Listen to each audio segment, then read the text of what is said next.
In this next section, we're going to look at how to solve inequalities that require multiple steps. So in the last two sections, we concentrated just on the basics of solving and graphing inequalities with one-step inequalities.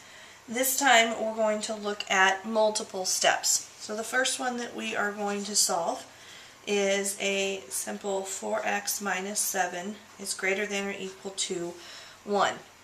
Now again, just like a multi-step equation, our goal is to get the variable, in this case x, isolated or by itself. And we do that by opposite operations. So here we have the x that is being multiplied by 4 and has 7 being subtracted from that 4x. So the first thing we need to get rid of is the 7. We do that by adding 7 to both sides, which gives us 4x is greater than or equal to 8. We now can divide both sides by 4 and have x is greater than or equal to 2, and then we can graph that solution. It's a closed dot, and we shade to the numbers that are larger than 2.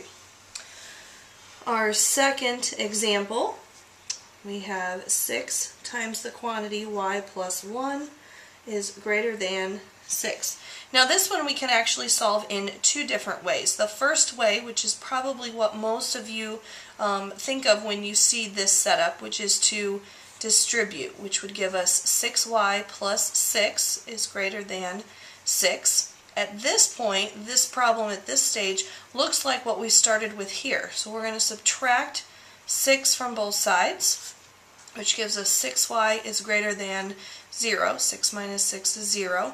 And then we divide both sides by 6, and we have y is greater than 0 divided by 6 is 0.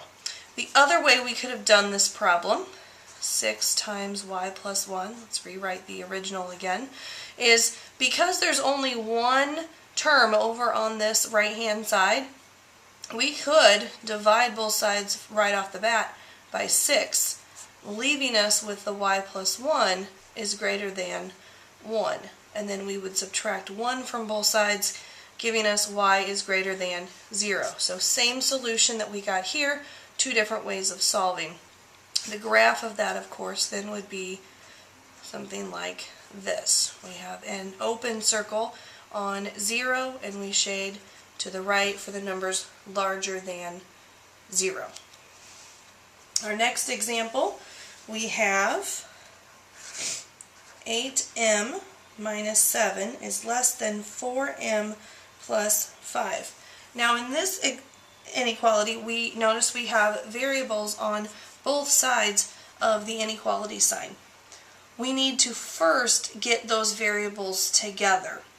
So, and it doesn't matter which side we go to, but we know when we end up we want our variable to be on the left, so let's go ahead and move the 4m over by subtracting 4m from both sides.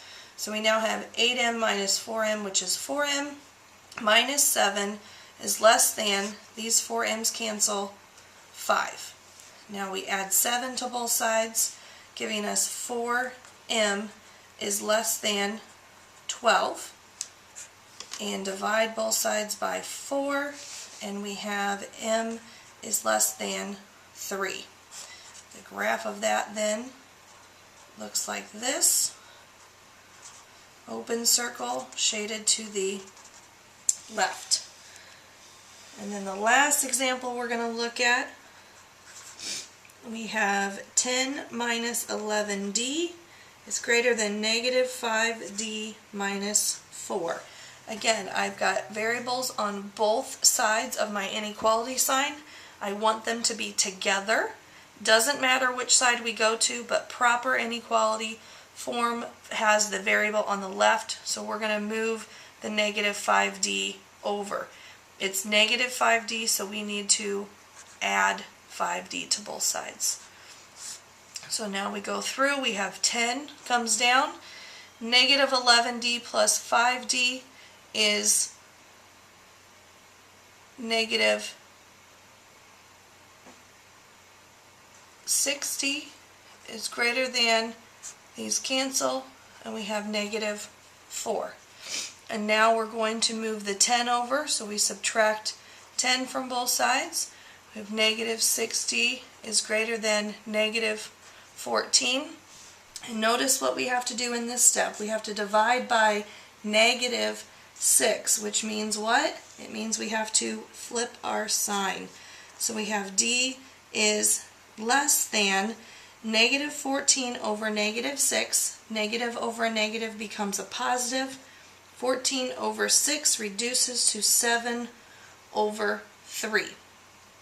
So we can keep that as 7/3, or for our number line, if we want, we can change that to 2 1/3. And so this would be 3 1/3, and over here would be 1 1/3.